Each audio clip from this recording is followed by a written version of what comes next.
moments later. Separation. Dalam pengolahan mineral, tujuan utama dari proses yang dilakukan adalah memisahkan mineral berharga dari material pengotornya.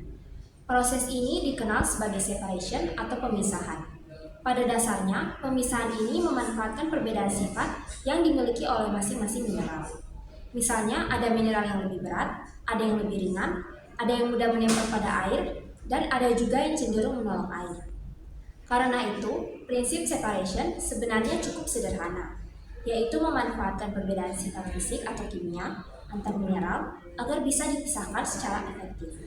Perbedaan tersebut bisa berupa ukuran partikel, berat jenis, sifat magnetik, maupun sifat permukaan. Faktor yang mempengaruhi. Namun, keberhasilan proses pemisahan ini tidak hanya bergantung pada prinsipnya saja. Ada beberapa faktor yang sangat mempengaruhi hasilnya. Salah satunya yaitu ukuran partikel.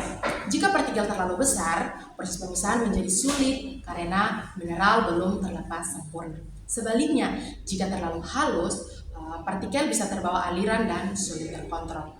Selain itu, kondisi kimia seperti pH juga sangat berpengaruh karena dapat mengubah sifat permukaan mineral.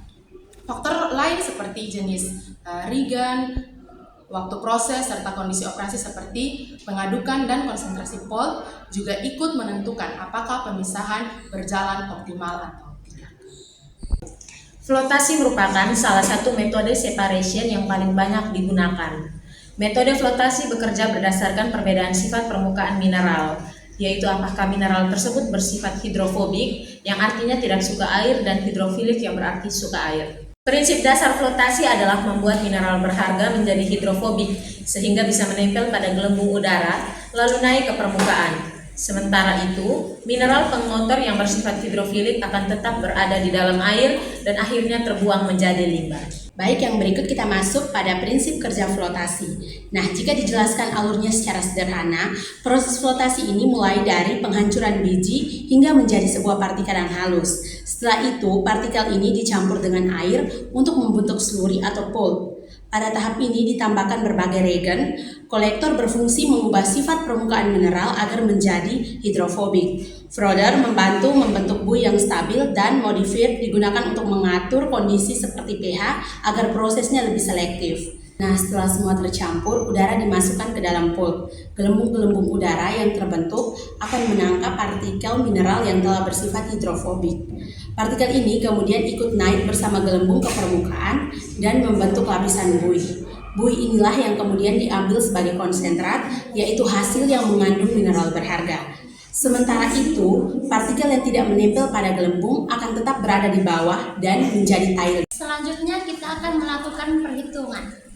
Untuk menghitung recovery atau seberapa banyak mineral berharga yang berhasil diambil, kita akan menggunakan rumus sebagai berikut. Recovery sama dengan kadar konsentrat dikali berat konsentrat per kadar umpan dikali berat umpan dikali dengan 100. Untuk contoh soal, diketahui yang pertama berat umpan sama dengan 1000 kg dengan kadar 2% tembaga. Yang kedua, berat konsentrat sama dengan 100 kg dengan kadar 15% tembaga.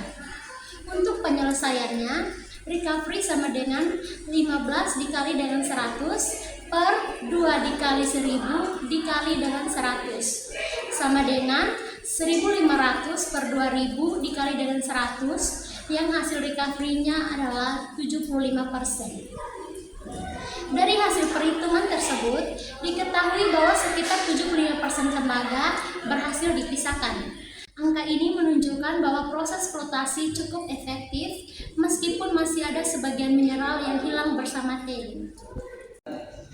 Kesimpulannya adalah proses separation bertujuan memisahkan mineral berharga dari pengotor dengan memanfaatkan perbedaan sifat fisik dan kimia. Keberhasilannya dipengaruhi oleh ukuran partikel, pH, reagen, dan kondisi operasi. Salah satu metode utama adalah flotasi, yang memisahkan mineral berdasarkan sifat hidrofobik dan hidrofilik sehingga diperoleh konsentrat dan tailing. Pengaplikasian metode flotasi digunakan dalam industri pertambangan, khususnya mineral sulfida dan batu bara, untuk meningkatkan kadar, kualitas, dan nilai ekonomisnya.